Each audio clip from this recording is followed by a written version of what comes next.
भगवान बनना है, भगवान के बाजू में बैठना, वो भगवान बनने की कला को आत्मसात करना है, वो भगवान बनने की हैसियत को अपने बीच में लाना है। 6वें नंबर पर बात आती है यथाशक्ति त्याग की बात आती हैगी।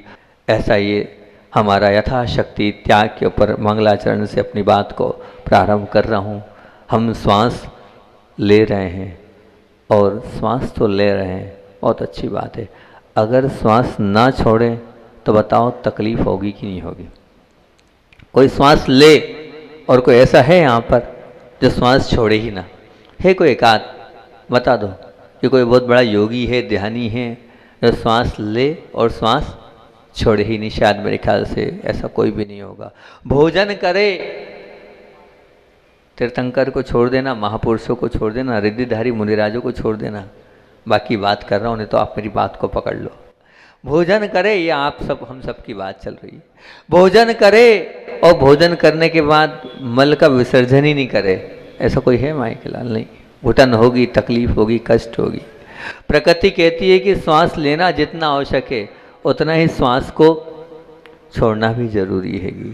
भोजन लेना जितना जरूरी है उतना ही जो है भोजन को त्याग करना भी बहुत जरूरी है। अगर हम कुछ कहें तो ये कह सकते हैं जो लिया है उसको छोड़ना, ये जो है शाश्वत सत्य है, प्रकृति का नियम है कि हम ले रहे हैं तो हम उसको छोड़ते भी चलें।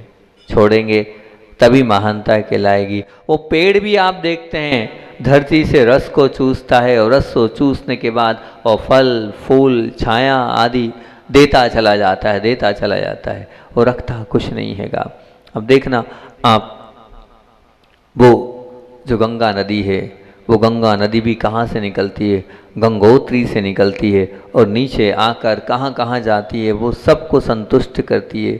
कोई भेद नहीं, भेदभाव का कोई मामला नहीं, चाहे गरीब हो चाहे अमीर हो, सब उससे तृप्त हैं। ऐसा नहीं कि उस किसान के घर जाऊंगी और उस ठाकुर के घर नहीं जाऊंगी, वो तो जैन के घर में भी आएगी और अजैन के घर में भी जाएगी। वो गंगोत्री के पास कोई भेदभाव नहीं है। और उस वक्त जब हिमालय ने कहा कि मैं तो तेरे लिए देता हूँ और तू क्यों भटकती फिरती है, क्यों यहाँ वहाँ अपने आप को, तब गंगोत्री की गंगा ने एक ही कहा कि मेरा जन्म तो लोकोपकार के लिए हुआ है, मेरा जन्म तो परोपकार के लिए हुआ है, मैं तो हमेशा परोपकार के लिए अपने जीवन को जीऊँगी। मेरा स्वभाव देने का है, मैं देती रहूँगी। और वो देती है और बाद में एक बहुत बड़ा स्वरूप बन जाता है। जो देता है उसी का स्वरूप बहुत बड़ा बनता है, वही जाकर सागर में बहुत बड़ा स्वरूप को धारण कर लेती है। ध्यान रखना, जो त्याग करता है, जो देता है, वही बड़ा और वही महान बनता है। उसी का जीवन उत्कृष्टता की ओर पहुंचता चला जाता है। यथाशक्ति देना चाहिए हमें और होना भी चाहिए। अगर हमारे पास जितना है उस सामर्थ्य से हम त्याग करते चलें, क्योंकि तुमने कुछ ग्रहण किया है तो ग्रहण किया है तो ग्रहण में त्याग जरूरी है। जितनी तत्परता ग्रहण में दिखाई उतनी उदारता तुम्हें त्याग करना, त्याग के लिए भी अपनी उतनी ही उदारता आपकी होनी चाहिए। क्योंकि ध्यान रखना, यदि केवल ग्रहण की वृत्ति तुम्हारे जीवन में हुई तो तुम्हारे जीवन में ग्रहण लग जाएगा। ग्रहण की वृत्ति तुम्हारे जीवन में हुई तो तुम्हारे जीवन में ग्रहण लग जाएगा। उस ग्रहण के साथ अपने जीवन को जियोगे तो ध्यान रखना कभी भी आप जो है उन ग्रहों से बच नहीं पाओगे।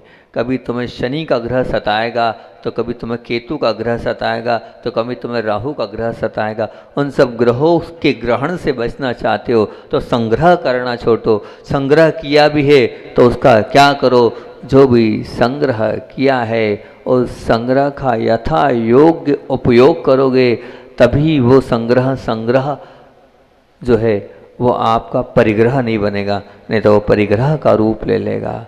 मान लीजिए एक बांध बंधा है, पानी रोका है, लेकिन वो पानी रोका गया है, संग्रह पानी का हुआ है, बहुत अच्छी बात है, लेकिन जो संग्रह पानी का हुआ है उस पानी का दरवाज़ा नहीं खोलोगे आप और बाहर पानी को नहीं करोगे आप, तो क्या होगा, वो पानी हाहाकार मचा देगा। एक एक करके आपको वो द्वार खोलने पड़ेंगे, और द्वार जब खुलते हैं तब जाके कहीं वही पानी जो है हर स्थान पर जाता है और लोगों को संतुष्टि प्रदान करता है। तो वो पानी रोका तो जरूर है, लेकिन रोक के रखोगे, संग्रह करके रखोगे, तो पानी जो है वो निश्चित मान के चलना, वो पानी हमारे लिए विध्वंस का कारण बन सकता है। वो अगर विध्वंस का कारण नहीं बनाना है तो जितना रोका है छोड़ते जाओ, निकालते जाओ।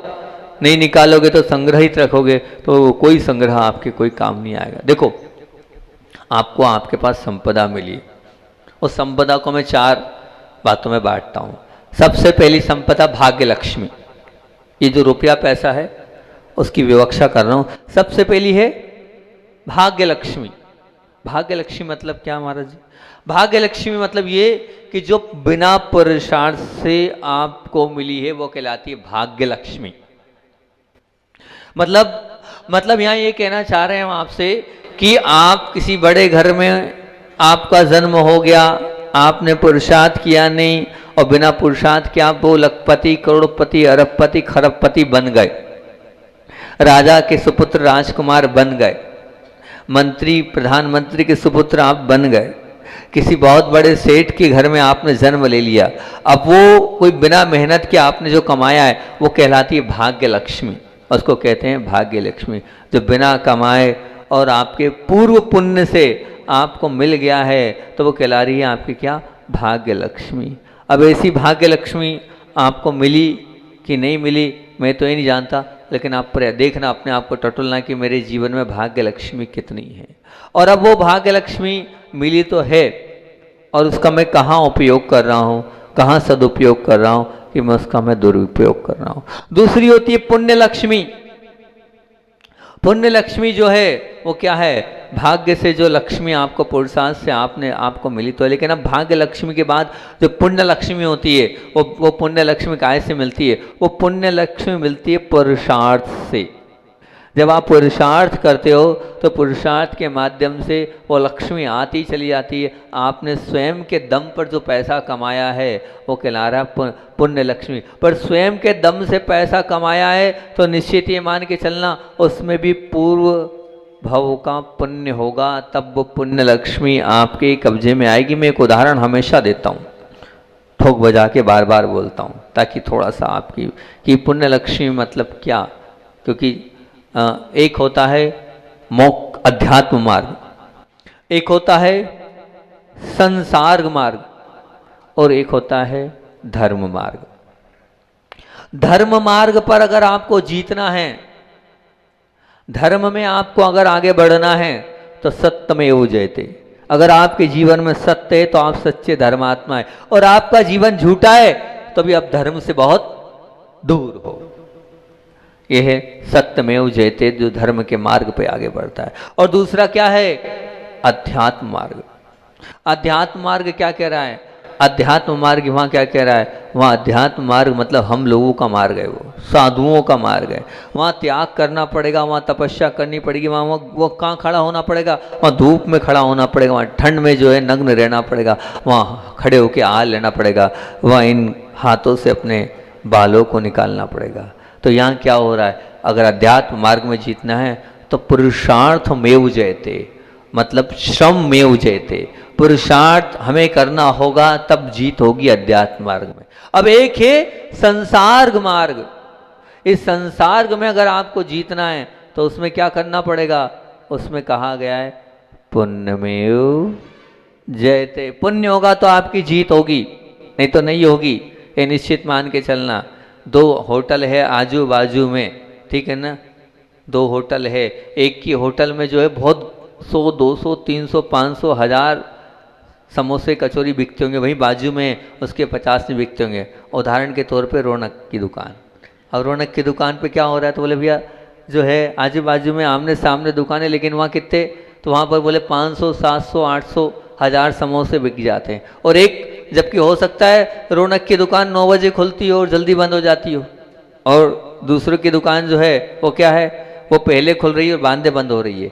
वही माल, वही दुकान, वही मार्केट, वही चौराहा, लेकिन क्यों? पुण्यमेव जयते। वहाँ पुण्य का खेल है, पुण्य है अभी आपका। पूर्व में आपने साधुओं की खूब सेवा करी होगी, खूब आहार दान दिया होगा, खूब वैयावृत्ति करी होगी, खूब अपने आप को अहोभाव के साथ, धर्म के साथ जुड़े होंगे, देव शास्त्र गुरु से जुड़े होंगे। तो वो जो दान पुण्य का आज आपको मिल रहा है और आपके पास आता चला जा रहा है। आप ग्राहक को भगा रहे हो तब भी ग्राहक आपके पास ही आ रहा है। शर्तें रख रहे हो कि ऐसा करोगे ठीक है, ऐसा करोगे तब भी आ रहा है। तो वहाँ क्या पुण्य में हो जाते, श्रम में हो जाते नहीं है। श्रम दूसरा मेहनत कर रहा है। मैं एक ही बात बोलता हूँ, वो मजदूर सुबह से लेकर शाम तक पत्ता तोड़ रहा है और 500 रुपये ले रहा है, और आप बैठे बैठे एक साइन कर रहे हो, लाखों कमा रहे हो, एक साइन के हजारों कमा रहे हो। पुण्यमेव जयते।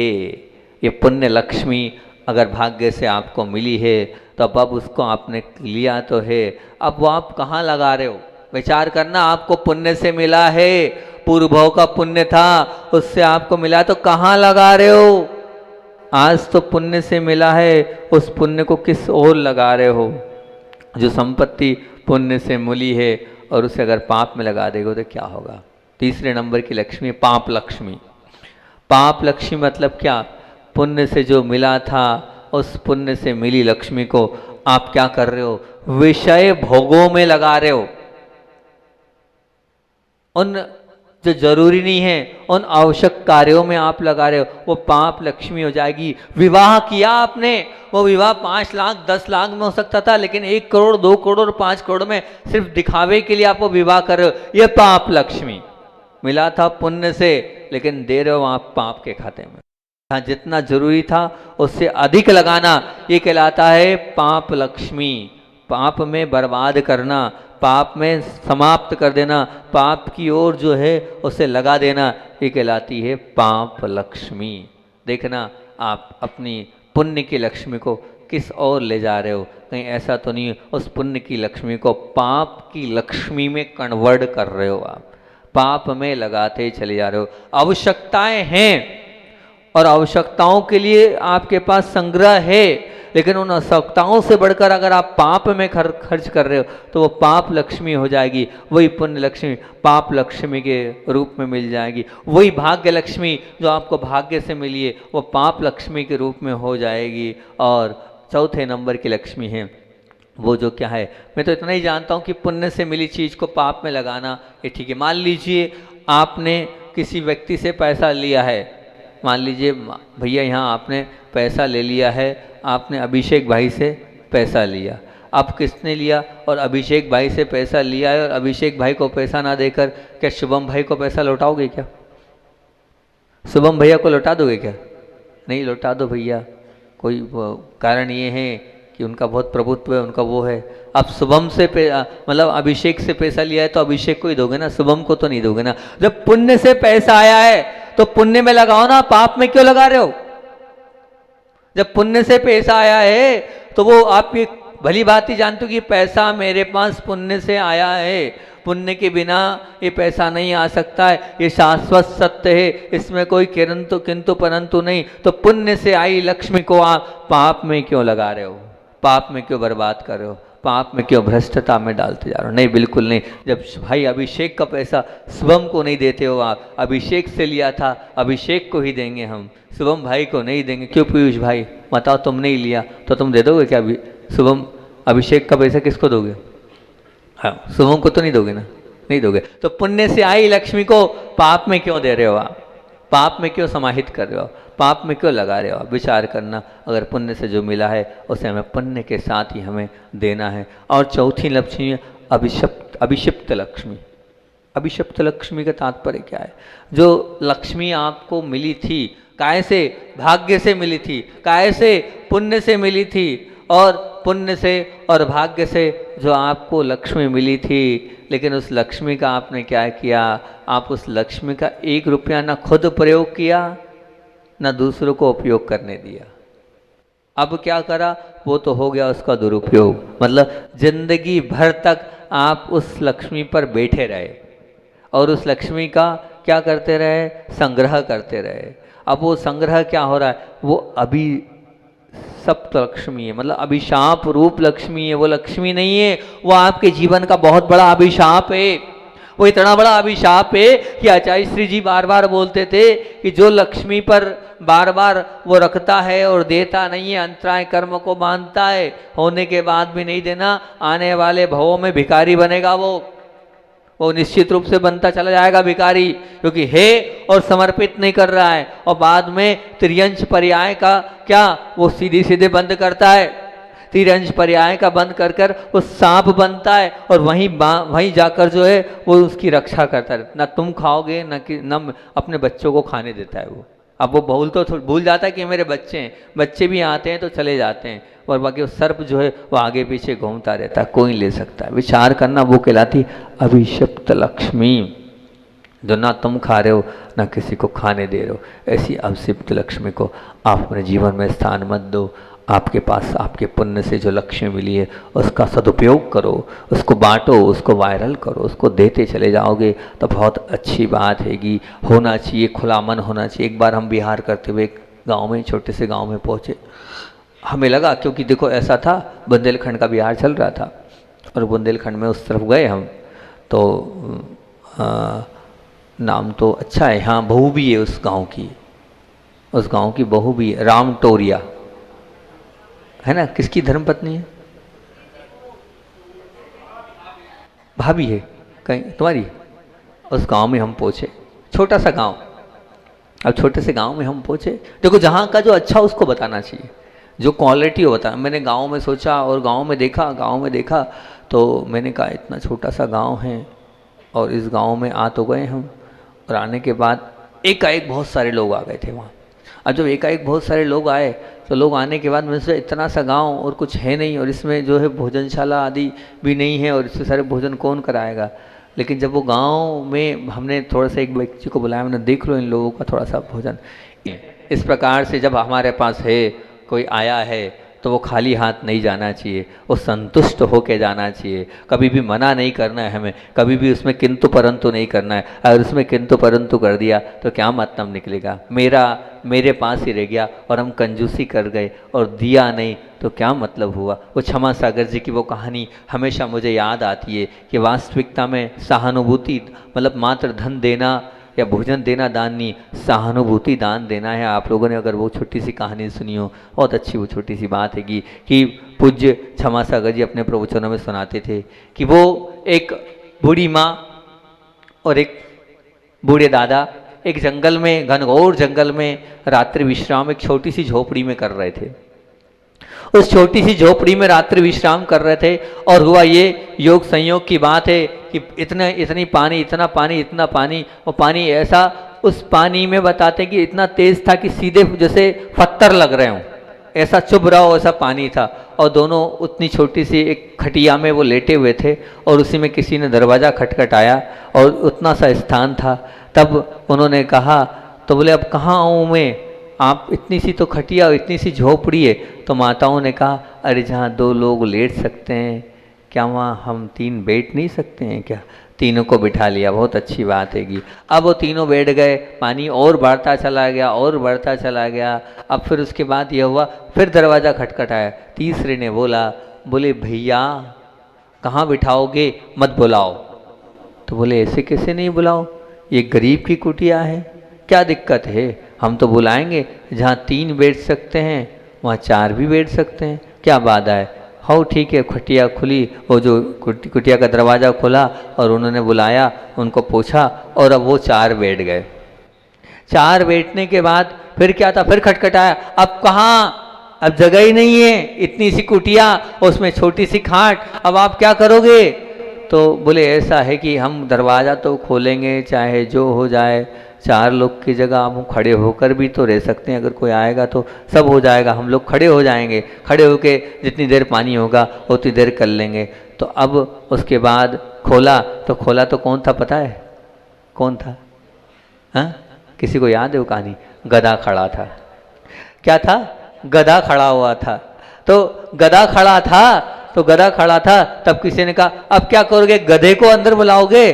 तब वो जो दादाजी थे, उन दादाजी ने कहा कि हमारे यहाँ जो है मनुष्य के साथ भी हम ऐसे नहीं कि मनुष्य के साथ गधे का व्यवहार करें, हम गधे के साथ भी मनुष्य का व्यवहार करने वाले हैं।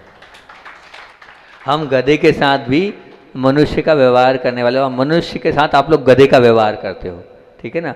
मनुष्य के साथ आप लोग गधे का व्यवहार करते हो। वो दादाजी ने बोला मैं तो गधे के साथ भी मनुष्य का व्यवहार करने वाला हूँ, मैं तो उसको भी बुला लूँगा, अपन सब खड़े हो जाएं, वो 4 पाँव वाला गधा भी खड़ा हो जाएगा और अपन चारों भी खड़े हो जाएंगे। एक खटिया को एक तरफ करो, और ने खटिया को एक तरफ करा, गधे को भी बुलाया और चारों के चारों वो खड़े होकर उस पानी में अपनी बचाव कर रहे थे। ये होता है दान। धन का ही दान नहीं होता है, अंदर से सहानुभूति का दान भी होता है। इस प्रकार की सहानुभूति भी अगर आपके अंदर होगी तो ये मान के चलना बहुत बड़ा दान आप करते चल रहे हो, अपने आप को और अपने जीवन को बहुत अच्छा बनाते चल रहे हो। ये हमारे अंदर इतनी दया और इतनी करुणा होनी चाहिए। और अपना सबसे पहला मंगलाचरण, मंगलाचरण ही नहीं प्रारंभ हो पाया। पहली बात तो क्या है कि तीर्थंकर बनना है तो त्याग का जुनून होना चाहिए। वास्तविकता में जितना आपको ये जुनून है कि मुझे ये बनना है, मुझे वो बनना है, मुझे ये करना है, मुझे वो करना है, उतना ही अंदर से समर्पण आपको त्याग के प्रति होना चाहिए कि मैं ये करूँगा। मुझे वो घटना बार बार याद आती है कि महाराजपुर पंचकल्याणक जब चल रहा था, और महाराजपुर पंचकल्याणक जब चल रहा था, उस महाराजपुर पंचकल्याणक में अभी योग सागर जी महाराज जी के संग में हैं एक, अब तो अलग जी बन गए होंगे, है ना, क्या नाम है उनका, महाराजपुर के नाम तो मैं भूल रहा हूँ, परंतु याद आता है कि जुनून किसको बोलते हैं, दान का और त्याग का जुनून। देखो कि मेरे पिताजी ही महेंद्र जी सोदिया हैं उनके पिताजी का नाम, उनका पूर्ण नाम तो याद है मुझे, ईशु भैया, है ना, योग सागर जी के पास अभी हैं वो जो ईशु भैया जी, हमसे वहाँ पर कोई मतलब सामान्य से आपके जैसे पैंट शर्ट कोई ब्रह्मचारी नहीं, आपके जींस टी शर्ट में बैठे थे हमारे सामने वो। और उनकी क्या इच्छा थी कि मेरे पिताजी ही सोधर्मिंद बनना चाहिए महाराजपुर के इस पंच कल्याणक में, है ना। और अब बोलियां प्रारंभ हुई, अब जितनी ताकत थी उतनी लगा दी। ताकत थी कितनी, 30 लाख तक की ताकत थी, 30 लाख लगा दी। 35 तक की ताकत नहीं थी फिर भी लगा दी, और बोली चलेगी। उस जमाने में 20 साल पहले की बता रहा हूँ, 18-17 साल हो गए उस पंच कल्याणक को, अब बोली चलेगी 50 लाख में। अब तो 50 की कोई कीमत ही नहीं है, उस जमाने में 50 लोग 5 करोड़ के बराबर थे। और वो चली गई बोली। अब दोनों बेटे फूट फूट कर रो रहे हैं, और पिताजी ने कहा बेटा तुम ये बताओ, तुम बोली लगा रहे हो, हमारे पास 10 लाख 15 लाख कहाँ से लाओगे। तो बोले जो मकरोनिया सागर में अंकुर कॉलोनी में जो आपने प्लाट ले रखा है ना हम लोगों के लिए, आपको सुधर्मेंद्र बनाना है, हम वो प्लाट बेच देंगे। बोले वो मैंने पूरा कमाया तुम लोगों के लिए कि एक भाई को वहाँ शिफ्ट करूँगा। बोले पिताजी आप चिंता नहीं करो, हमारा सपना है कि आपको तो हमें सोधर्मेंद्र बनाना ही है, और उस प्लाट को हम बेच देंगे लेकिन आपको हम सोधर्मेंद्र बना के रहेंगे। पर अब जब लगा कि हमारी से भी कैपेसिटी से बाहर हो रहा है, और जब वो रोने लगे और स्थिति ये आई, तो फिर बड़े भाई ने कहा भाव बना है तो बनाएंगे पिताजी को चाहे कुछ भी हो जाए। और अब क्या किया उन्होंने, कुबेर की जो 31 लाख की बोली गई, तो कुबेर अपने पिताजी को उन्होंने बना दिया, दोनों बेटों ने मिलकर बना दिया। पिताजी बार बार मना कर रहे हैं और वो प्लाट उन्होंने बेच दिया। काय के लिए जुनून होता है त्याग का, अपनी लक्ष्मी के त्याग का, कि हम अपना प्लाट बेच दें, कोई बाधा नहीं है, इसको हम दे भी देंगे तो मिलेगा क्या, वो पुण्य मिलेगा, वो शतिशय पुण्य मिलेगा। ऐसे परिणामों में निर्मलता ही उन्होंने अपने पिताजी को दिया। कभी ऐसा कुछ आपने अपने पिता को दिया, कभी कुछ आपने अपने बेटे को कि हम ये बना के दे रहे हैं, आपको बनना ही पड़ेगा, और हम बेच दें तो बेच दें, एक हिस्सा बिक जाए बिक जाएगा। अपनी ज़मीन जहाँ मकान बनाना है, जहाँ घर बनाना है, जहाँ रहना है, वो प्लाट अपने पिताजी को सौधर्मेंद्र बनाने के लिए बेच दिया। ये त्याग कहलाता है, ये तप कहलाता है। ऐसा जुनून आपके अंदर होना चाहिए। जब तक ऐसा जुनून हमारे अंदर नहीं होगा तब तक ध्यान रखना हम भगवान नहीं बनने वाले। सब कुछ नेछार हो जाए प्रभु के चरणों में, मैं क्या लाया था और क्या ले जाऊंगा, लेकिन आपके दरबार के लिए अगर मुझे समर्पित होना पड़े तो अपना सब कुछ देने को तैयार हूँ, सब कुछ समर्पित करने को तैयार हूँ। मैं तो आपका था, आपके पुण्य से ही तो मैं कहाँ से कहाँ पहुँचा हूँ, और आपके पुण्य से और आगे पहुँच जाऊँगा। तो ऐसे जब भाव होते हैं, जिनके ऐसे भाव होते हैं वही घर छोड़ सकते हैं, जिनकी ऐसे त्याग की भावना होती वही साधु मार्ग पर बढ़ सकता है। और देखो वो त्याग का वो छोटा सा बीज उन्होंने बोया था और आज एक साधक के रूप में पूज्य हमारे निरापक महामुनिराज वात्सल्य रत्नाकर योग सागर जी महामुनिराज के संग में चेत्य क्या नाम है, नाम तो हमें ध्यान नहीं आ रहा है, पूर्व नाम है ईशु भैया, और वर्तमान में महाराज जी की साधना, अभी तो एलक बन गए, छल्लक से वो एलक की उस यात्रा में, और फिर वो जल्द जल्द मुनि बनेंगे। लेकिन ऐसा हम सब के अंदर भी जुनून होना चाहिए कि जो है हम त्याग कर दें, जो है हम सब कर दें। अध्यक्ष जी आपके यहाँ के जो हैं, अध्यक्ष जी से बात हुई तो अध्यक्ष जी की बहुत बड़ी बोली थी उस वक्त, और अध्यक्ष जी ने सोचो विचार किया तो कहा उनने कहा महाराज जी आप निश्चिंत रहो, अगर मेरी जितनी ताकत उतना लगाऊंगा मैं, और नहीं तो एक आध जो है मकान बेच दूंगा मैं, लेकिन पार्श्वनाथ बाबा का मंदिर तो बहुत अच्छा और भव्य बनेगा ही बनेगा, आप निश्चिंत रहेगा। मेरी कैपेसिटी इतनी नहीं है जितनी बड़ी मैंने बोली बोल दी है, लेकिन कुछ ना कुछ बेच दूंगा, क्या दिक्कत है। पार्श्वनाथ बाबा के नाम पे वो बेच दिया तो चला, वो कहाँ जाएगा, वो जाएगा तो भगवान के पास ही जाएगा ना। ऐसे भाव होना चाहिए। वो नोटा के जो अध्यक्ष जी हैं, जो उमेश जी आते हैं, रोज़ निवेदन करते हैं, बार बार कहते हैं, उन्होंने क्या कहा कि मेरा दमोह में मकान है, आशीर्वाद दो कि वो बहुत बड़ा दमोह में मेरा मकान बिक जाए, ताकि वो मकान बिक जाए तो मेरे लिए नहीं रखना है, बस बेटी की शादी करना है, और उसके बाद जितना लगेगा उतना सब उस आदिश्वर गिरी तीर्थ क्षेत्र के लिए मैं समर्पित कर दूंगा। ये कहलाता है त्याग, ये कहलाता है त्याग के प्रति जुनून। ऐसा जुनून सबके अंदर होना चाहिए। इस प्रकार का जुनून अगर आपके अंदर होगा तो निश्चित ये मान के चलना आपकी यात्रा मंगलमय होती चली जाएगी। तो तीर्थंकर बनना है तो त्याग का जुनून होना चाहिए। तीर्थंकर बनना है, अब कल अपन त्याग का बहुमान होना चाहिए। तीर्थंकर बनना है तो त्याग का कारण होना चाहिए। मैं बताऊंगा कैसा, इसको कारण सहित आपको बताऊंगा। तीर्थंकर होना चाहिए तो त्याग का हुनर वो भी सिखाऊंगा आपको कि क्या हुनर कहलाता है त्याग करने का, किस प्रकार का हमें त्याग करना चाहिए। और त्याग, तीर्थंकर बनना है तो त्याग में अभिमान नहीं होना चाहिए। तीर्थंकर बनना है तो त्याग में दिखावा नहीं होना चाहिए। तीर्थंकर बनना है तो त्याग में पछतावा नहीं होना चाहिए। और तीर्थंकर बनना है तो त्याग में व्यापार नहीं होना चाहिए। अब आचार्य भगवान की बात को बोलकर मैं अपनी बात को विराम दूंगा। बहुत अच्छी बात, आचार्य भगवान पास बहुत सारे ऐसे ऐसे लोग आ जाते हैं और ऐसी ऐसी शंकाएं कर देते हैं, और आचार्य श्री उन सब शंकाओं का जवाब भी इतना अच्छा देते कि सामने वाला पानी पानी हो जाता है कि आचार्य श्री ने बोला क्या हैगा। ऐसे पूज्य गुरुदेव की बुद्धि और इस प्रकार की तर्कणा शक्ति होती है। एक बार किसी सरफेरे ने बहुत अच्छा प्रश्न किया गुरुदेव से, और गुरुदेव से कहा आचार्य श्री जी आप 13पंथी हैं कि आप 20पंथी हैं, आप निश्चयवादी हैं कि आप व्यवहारवादी हैं। जब आचार्य श्री से ऐसा प्रश्न किया तो आचार्य श्री ने कहा, बहुत अच्छा उत्तर दिया, ना मैं 13पंथी हूँ और ना 20पंथी हूँ, मैं आगमपंथी हूँ, मैं आगमपंथी हूँ। फिर आचार्य श्री जी से आचार्य श्री ने जो दूसरे प्रश्न का उत्तर दिया कि आप व्यवहारवादी हैं कि निश्चयवादी, तो आचार्य श्री ने कहा ना मैं व्यवहारवादी हूँ और ना मैं निश्चयवादी हूँ, मैं तो साम्यवादी हूँ, मैं तो साम्यवादी हूँ। आचार्य श्री ने कहा मैं आगमपंथी हूँ और मैं साम्यवादी हूँ, तभी मेरा मोक्ष मार्ग प्रशस्त होगा। किसी पंथ से जुड़ने से मेरा मार्ग प्रशस्त नहीं होने वाला, मुझे तो पथ से जुड़ना है, मोक्ष मार्ग से जुड़ना है। हम सब भी किसी एक संस्था से ना जुड़े हैं, किसी एक ट्रस्ट से ना जुड़े, हमें किससे जुड़ना है, हम सबको मिलकर पार्श्वनाथ बाबा से जुड़ना है। जो पार्श्वनाथ बाबा से जुड़ेगा वही मोक्ष मार्गी होगा, और जो किसी एक ट्रस्ट या किसी एक संस्था से जुड़ेगा वो मोक्ष मार्गी नहीं है, अभी वो भगवान बनने से बहुत दूर है। इसलिए हमें सबको मिलकर भगवान का वो जिनालय बहुत अच्छे से बनाना है, मिलजुल कर प्रेम भाव और स्नेह के साथ, वात्सल्य के साथ सबकी कलुषताओं को दूर करते हुए वो जिनालय बने। इन्हीं भावना से आचार्य वन विद्यासागर जी महामुनि राज जी की जय।